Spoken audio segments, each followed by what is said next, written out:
इसके घर वाले शुरू दिन से जो है वो इस रिश्ते के ख़िलाफ़ थे और शुरू दिन से ही मेरी सास ने जो है मुझे कह दिया था कि मैं तुम्हें यहाँ रहने नहीं दूंगी, तुम आ तो गई हो ज़बरदस्ती। वो किधर है सोना आपका? वो जिस दिन नहीं जी मुझे नहीं मिला, वो जिस दिन हमारा निकाह हुआ, निकाह के फ़ौरन बाद ही वो सेट मुझसे ले लिया गया। यानी सोना भी ले लिया था को? जी जी, उसी टाइम ले लिया था, बल्कि मेरे पास वो वीडियोस भी मौजूद हैं जो मैंने उसके बाद इंटरव्यू दिया है। आपको जो नोटिस चला उसमें कहा दिया हक महर अदा कर दिया गया? नहीं 1 जी, लाख? मुझे कोई हक महर नहीं मिला। लाख भी नहीं मिला? नहीं, लाख भी नहीं मिला। और डॉक्टर साहब लाख रुपया भी नहीं मिला? नहीं जी, लाख रुपया भी नहीं मिला, कोई पैसा नहीं। मौलाना तारिक जमील साहब वाला मामला क्या था, वो क्या हुआ? वो सारा वो बाद में बड़े खफा हुए आप लोगों से, वो किसने अरेंज किया था, क्या किया था? तो आपने एक दिन एक इंटरव्यू में कहा कि कोई मेरे जैसा हुस्न तो ला सकता है लेकिन मेरे जैसा किरदार कहाँ से लाएगा? नहीं, ये नहीं कहा किरदार कहाँ से लाएगा। अच्छा, क्या कहा? ये नहीं कहा। जो आपकी पहली शादी थी उसमें क्या मामला पेश आया था, वो थोड़ा सा बताइएगा। आपकी इससे इनके आपके जो इससे पहले शोहर थे वो कैसे थे, कैसे आपके उनके साथ ताल्लुकात थे? मुझे कोई पहली शादी में प्रॉब्लम नहीं थी, कोई चीज़ नहीं थी। लोगों ने इसको भी बड़ा कंट्रोवर्शियल किया, चीज़ें की, लेकिन मैं अब खैर इस टॉपिक पे कोई बात नहीं करना चाहती। अपना टाइम इन्वेस्ट किया, अपनी मेहनत इन्वेस्ट की, अपना साथ इन्वेस्ट किया, अपना फेम इन्वेस्ट किया, अपना फेम इन्वेस्ट किया। मेरे से पहले इनको कोई नहीं जानता था। क्या हारिस खोकर से आप एक साइकाइट्रिस्ट हैं, लोग कहेंगे कि 6 साल तक डॉक्टर साहबा आपने एक शख्स के साथ वक्त गुजारा, 6 सालों में आप बंदा नहीं पिक कर पाई? मैं पिक कर गई थी इस बंदे को, मुझे समझ आ गई थी कि ये जो है वो तकब्बुर वाला बंदा है, थोड़ा सा अपने आप को खुद पसंद आदमी है। लेकिन जो है वो इसने मुझे बड़ा ये यकीन दिलाया था कि ये मेरा साथ देगा, और 6 साल से हम अगर एक ऑर्गेनाइजेशन में साथ खड़े हैं और ये मेरी बात मान रहा है तो आगे भी ये जो है बाकायदा तौर पर जो है वो मेरी इज़्ज़त करेगा। और मुझे यही था कि नहीं, ये मेरी जो है वो इज़्ज़त रखेगा और इज़्ज़त करेगा। लेकिन क्योंकि इसके घर वाले शुरू दिन से जो है वो इस रिश्ते के ख़िलाफ़ थे और शुरू दिन से ही मेरी सास ने जो है मुझे कह दिया था कि मैं तुम्हें यहाँ रहने नहीं दूँगी, तुम आ तो गई हो ज़बरदस्ती। मैं क्योंकि शादी से पहले उन्होंने मुझे ये क्या कहा था, आपने पास बुलाया और उन्होंने कहा कि मेरे बेटे को खुद इनकार कर दो शादी से, तुम्हारे लिए बेहतर होगा। मैंने कहा मैं कैसे इनकार कर दूँ, अगर वो मुझसे शादी करना चाहता है या हम एक दूसरे के साथ जो है वो रहना चाहते हैं तो आप हमें जो है वो दुआ दें, हमारा साथ दें। कहने लगी नहीं, मैं ये नहीं चाहती हूँ और ये तुमसे शादी करेगा तो ये शादी मैंने चलने नहीं देनी। अच्छा, मैंने कहा वैसे ही नाराज़ हैं, कोई बात नहीं, मैं मना लूँगी, मैं जो है वो अपने अच्छे इखलाक से और अच्छी चीज़ों से जो है वो इनकी खिदमत करूँगी। मैंने उनकी खिदमत भी की। मैं उनको रात को जो है वो दबा के सोती थी, अपनी वालदा की जगह जो है उन्हें समझती थी। उन्होंने जितनी भी मेरे साथ बदतमीज़ियाँ की या जो भी किया, मैंने आगे से कोई ज़ुबान नहीं चलाई, उनसे कोई बात नहीं की, कोई बहस नहीं की। मैं आखिरी दम तक भी, जब ये इन्होंने मुझे घर से जब वो निकाला तो मेरे शौहर ने मुझे धमकी लगाई कि तुझे कत्ल कर दूँगा, निकल जा यहाँ से।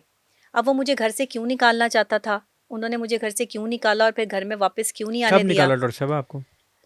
ये फ़ैब की बात है शायद। यानी फरवरी से आप उस घर में नहीं रह रही? नहीं, और मुझे आने भी नहीं दिया जाता था, ये खुद जाता था अकेला वहाँ पे और मुझे वहाँ आने की इजाज़त नहीं थी। क्या ये इंसाफ़ है? नहीं इंसाफ। अगर आपके साथ ऐसा हुआ तो जुल्म हुआ आपके साथ। मुझे नहीं आने दिया जाता था और मैं वहाँ जाके जो है वो मेरे शौहर की मुझे कोई ख़बर भी नहीं होती थी। बस मैं कभी वीडियो कॉल कर लेती थी तो या पूछ लेती थी, हाँ आप पहुँच गए हैं, ठीक हैं, घर पहुँच गए, इधर हैं। तो कभी जो है वो वीडियो कॉल पर जो है वो इसने दिखा देना मुझे, या वॉइस मैसेज जो है वो कर देना कि हाँ मैं अम्मी अब्बू के पास जो है वो बैठा हूँ। मैंने कहा अच्छा चलें ठीक है, आप बात करें। मैंने कभी नहीं इसके वालदैन से मिलने से इसको रोका। वालदैन को जो है, हम जो सोशल मीडिया से प्रमोशन के पैसे कमाते थे, वो उसमें से कहता था 50-50 करो। तो मैं कहती थी कि 50-50 पैसे क्यों करें हम। मैंने कहा हारिस, आपको पता है कि सारा खर्चा मैं खुद उठाती हूँ, घर के रेंट देने हैं, बिल देने हैं, और कौन से घर का रेंट देना था? मेरा भाई, मैं अपने भाई के साथ रहती हूँ ना, हम्म। तो हाफ रेंट मैं उनके साथ शेयर करती हूँ, मेरा तो रेंट पे है घर। तो अब मुझे इनका जो है वो इनके अब्बू ने उधर का रेंट देना होता था जहाँ ये रेंट पे जो है वो रहते हैं। डॉक्टर साहब जो आपने अपनी शादी पे 1.5 करोड़ का लहंगा कहा था मैंने पहना हुआ है, वो 1.5 करोड़ का लहंगा तो सोशल मीडिया ने बनाया था ना, डेढ़ अच्छा करोड़ वो का क्या लहंगा नहीं था? था। वो कुछ 7 लाख का लहंगा था, 7-8 लाख का। वो किसने लेके दिया था वो आपको? मेरी दोस्त हैं और उन्होंने डिज़ाइन किया था, वो लेकिन आपने डिज़ाइनर का खुद ही था। कह दिया था उस वक्त के 1.5 करोड़ का लहंगा है। हाँ, डिज़ाइनर का लहंगा था वो। लेकिन वो आपने बस डेढ़ मैं, करोड़ कह हाँ, दिया। वो उस टाइम जो है वो 1.5 करोड़ का जो है वो कुछ सोशल मीडिया वालों ने जो है वो उसको क्लिक कर लिया और 1.5 करोड़ का बना दिया। इस आपने तरह तो कहा था? 40 किलो भी कहा था मैंने। अच्छा, 40 किलो हाँ, कि सोना भी कहा 40 था? किलो निकल गया था मेरे मुँह से, 40 तोले था वो। आपने कहा 40 किलो सोना अच्छा, वो दिया? एक ही जगह पे कहा था, वो उसको जो है वो रिपीट पे इतना लगाया गया कि वो लगा कि शायद सारे सोशल मीडिया पर जो है वो उसको लगा दिया गया। 40 किलो था, 40 तोला था? 40 तोला था। वो किधर है सोना, आपका है वो आपका? जिस दिन नहीं जी, मुझे नहीं मिला। वो जिस दिन हमारा निकाह हुआ, निकाह के फ़ौरन बाद ही वो सेट मुझसे ले लिया गया। यानी सोना भी ले लिया था को? जी, जी, उसी उसी टाइम ले लिया था, बल्कि मेरे पास वो वीडियोज़ भी मौजूद हैं जो मैंने उसके बाद इंटरव्यू दिया है, तो वो सेट जो है वो मुझसे उतरवा लिया था मैंने, वो फिर आर्टिफ़िशियल सेट पहन के जो है उसके साथ वो वीडियो जो है वो की थी, तो उसी दिन मुझे पता चल गया था। फिर हारिस 5 साहब ने जो आपको 40 तोला जेवर दिया, जी, नहीं दिया, नहीं दिया? नहीं दिया। वो भी उतरवा लिया जी, था? वो उसी दिन उतरवा लिया था।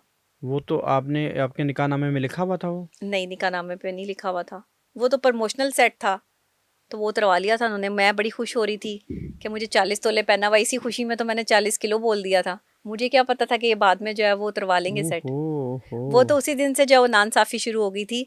और 5 लाख मुझे हक महर कहा था, तो 1 लाख रुपया जो है वो इसके अब्बू ने इसके कान में कहा कि नहीं खबरदार 5 लाख नहीं लिखना, 1 लाख लिखो। अब वो 1 लाख उसने जो है वो वहाँ लिखा और मुझे हक महर भी अदा नहीं किया गया। इसने मैंने तो खुला का अभी नोटिस भी नहीं पहुँचा था इनके पास। नहीं, उनको जो तलाकनामा, तलाक को जो नोटिस चला उसमें कहा दिया हक महर अदा कर दिया गया नहीं एक जी, मुझे लाख कोई हक महर नहीं मिला। लाख भी नहीं मिला? नहीं, लाख भी नहीं मिला। और डॉक्टर साहब लाख रुपया भी नहीं मिला? नहीं जी, लाख रुपया भी नहीं मिला। कोई पैसा नहीं। डॉक्टर साहब फिर आपने, आपके ऊपर ये भी है कि मौलाना तारिक जमील साहब वाला मामला क्या था, वो क्या हुआ? वो सारा वो बाद में बड़े खफा हुए आप लोगों से, वो किसने अरेंज किया नहीं, था, नहीं, क्या नहीं। किया था? वो वहाँ मीडिया बहुत ज़्यादा जो है वो इकट्ठा हो गया था, हमारी सोच से ज़्यादा। अब आपको पता है कि अगर कोई फ़ेमस बंदा है और कहीं पे जाता है तो लोग ज़ाहिर है बुलाते हैं, व्यूज़ हैं, चीज़ें हैं। वो हमने इतने लोग बुलाए नहीं थे जितने लोग वहाँ आ गए थे। मिसमैनेजमेंट हुई, उसकी मैंने उनसे माज़रत कर ली थी। तो लेकिन उन्होंने कोई ऐसा जो है वो मुझसे गुस्से का इज़हार नहीं किया। उन्होंने मुझे अपनी बेटी बनाकर जो है वो वहाँ से रुखसत किया था। उन्होंने मेरा बाद बड़ा में तो साथ उन्होंने दिया। बयान भी जारी किया ना? नहीं, उन्होंने कोई अपना बयान जारी नहीं किया, उनके बेटे ने बयान जारी किया था। अच्छा। जी, उनका कोई बयान नहीं आया मौलाना साहब का। मेरी बाद में मौलाना साहब से बात भी हुई तो उन्होंने कहा बेटे आपने परेशान नहीं होना, आप बस अपने जो है वो घर को देखें, आप डॉक्टर ईज़ी हो साहब जाएँ। आपने एक दिन एक इंटरव्यू में कहा कि कोई मेरे जैसा हुस्न तो ला सकता है लेकिन मेरे जैसा किरदार कहाँ से लाएगा? जी। नहीं, ये नहीं कहा किरदार कहाँ से लाएगा। अच्छा, क्या कहा ये फिर नहीं आपने? कहा, मेरा जुमला ये था कि लोग मुझसे ज़्यादा हसीन तो हो सकते हैं, लेकिन अगर किसी औरत ने मेरे जैसे किरदार पे काम किया हो, तो उस औरत का किरदार बोलेगा। आप देखें ना, फ़र्क है, हाँ बिल्कुल है। डॉक्टर फ़र्क है। साहबा, इतनी साहिब किरदार औरत के साथ अगर ये हो गया है, ये करोड़ों औरतें हैं पाकिस्तान की, वो किधर जाएं? मैं क्या कह सकती हूँ भाई, मैं तो कुछ नहीं कह सकती। मेरे साथ जो हुआ मैंने सिर्फ आपको, मुझे कोई सिंपैथी नहीं चाहिए, मुझे कोई व्यूज़ नहीं चाहिए, कोई व्यूअरशिप नहीं चाहिए, लेकिन मुझे अपने प्यार करने वालों को ये बताना था कि मैं खुला तक क्यों पहुँची। मेरे बेटे के सामने जब मुझे गालियाँ दी जाती थी ना, वो मेरे से बर्दाश्त नहीं हुआ। मैंने सब बर्दाश्त किया। ये सारी आपको मैंने बातें इसलिए बताई हैं कि ये मुझसे बर्दाश्त मैं कर रही थी और इसीलिए 6 महीने या 8 महीने जो है वो गुज़र गए इस बात को। लेकिन मैंने एक चीज़ बर्दाश्त नहीं की और वो थी मेरी तज़लील बच्चों के सामने, घर के बच्चों के सामने। वो मुझसे बर्दाश्त नहीं हुई, तब मैं खुला की तरफ गई। डॉक्टर साहबा, जो आपकी पहली शादी थी, जी। उसमें क्या मामला पेश आया था? वो थोड़ा सा बताइएगा। आपकी इससे इनके आपके जो इससे पहले शोहर थे वो कैसे थे, कैसे आपके उनके साथ ताल्लुकात थे, क्या वो शादी कैसी थी, लाइफ कैसी थी आपकी? बहुत अच्छी थी। मेरे शौहर बहुत इज़्ज़तदार बंदे थे, मोहब्बत करते थे, मुझसे उम्र में बड़े थे और कितना फ़र्क था आपकी दोनों की उम्र में? 15 साल का फ़र्क था। 15 साल का फ़र्क था। जी। और उनकी डेथ हुई, 3 साल मेरी शादी रही, उनकी डेथ हो गई। वो पहले से शुगर पेशेंट थे लेकिन मुझे इसका इल्म नहीं था। तो उनका हार्ट और आइज़ जो है वो इफ़ेक्ट हो रही थी इस चीज़ से। और जब उनको हार्ट अटैक हुआ तो डॉक्टर ने कहा था कि इनका बाईपास होगा। तो बस उसी अस्थना में जो है वो इसी तरह से जो 3 साल गुज़रे मेरे उनके साथ। बाकी मुझे कोई पहली शादी में प्रॉब्लम नहीं थी, कोई चीज़ नहीं थी। लोगों ने इसको भी बड़ा कंट्रोवर्शियल किया, चीज़ें की, लेकिन मैं अब ख़ैर इस टॉपिक पे कोई बात नहीं करना चाहती।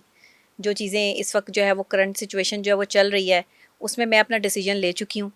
ये सारी कंट्रोवर्सीज़, ये बकवासियात, बदतमीज़ी मैं चाहती हूँ कि अब ये बंद करें, डॉक्टर साहबा, क्योंकि मैंने डिसीजन ले लिया है। जब आपका बेटा जी, ये सारे मामला देख रहा था, जी। उसने कोई आपसे बात की? उसने मुझसे एक ही बात की कि मम्मा आपको पहले सोचना चाहिए था।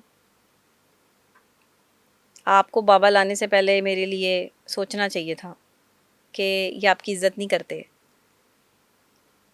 और मुझे ये अच्छा नहीं लगता कि वो आपसे ऐसे बात करते हैं। और वो अक्सर उन्हें कह भी देता था कि बाबा इस तरह मम्मा के साथ ना किया करें, आप मम्मा को कभी प्यार से भी बात कर लिया करें, मम्मा को कभी प्यार से, मम्मा चाहती हैं कि बस आप उनकी बात सुन लें, तो आप उनकी बात सुन लिया करें, आप खुद ही बोलते रहते हैं, अपनी बात सुनाते रहते हैं। तो उन्हें कहता था तुम ना बोलो बीच में। बच्चे को बाहर लेके जाते थे, बच्चे के साथ बाहर हम वीडियोस भी बनाते थे और वैसे भी जो है वीडियो बनाते थे, लेकिन पता नहीं मुझे समझ नहीं आई कि रिवेंज किस चीज़ का मुझसे और नफ़रत किस चीज़ की। मैंने मोहब्बत में शादी की थी और मैं मोहब्बत में चली थी।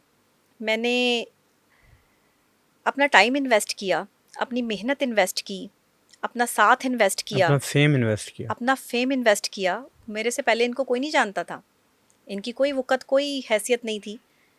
इतना तो माने, इतना तो मुझे क्रेडिट दें, लेकिन ये क्रेडिट भी मुझे नहीं मिलता। वो कहता है मैं, मुझे पहले से लोग जानते थे, आपका कोई क्रेडिट नहीं है कि आपकी वजह से लोग मुझे जानना शुरू हुए। मैं पहले ही बहुत फेमस हूँ। ये बताइएगा, ये जो फिज़ा वाला सारा मामला हुआ, उसके बाद आप लोगों की सुलह हो गई थी? जी सुलह हो गई थी। वो भी मैं, देखिए मैं जब तक खुद चाहती रही ना, मैं चलती रही। मैं जब तक खुद जो है वो चीज़ों को सेटल करने में लगी रही कि नहीं मुझे कुछ वक्त देना चाहिए, शादी को 1 साल ज़रूर देना चाहिए, करती रही करती रही करती रही। वो बात बढ़ते बढ़ते जब बच्चे की तरबियत पे आ गई ना, कि बच्चे के सामने गालम गलोच होनी शुरू हो गई, वो फिर बर्दाश्त नहीं हुआ कि यहाँ आकर जो है ना वो मामला ख़राब हो जाएगा, मेरे बच्चे का मुस्तकबिल तबाह हो जाएगा। ये जो चीज़ें जो है वो चल रही हैं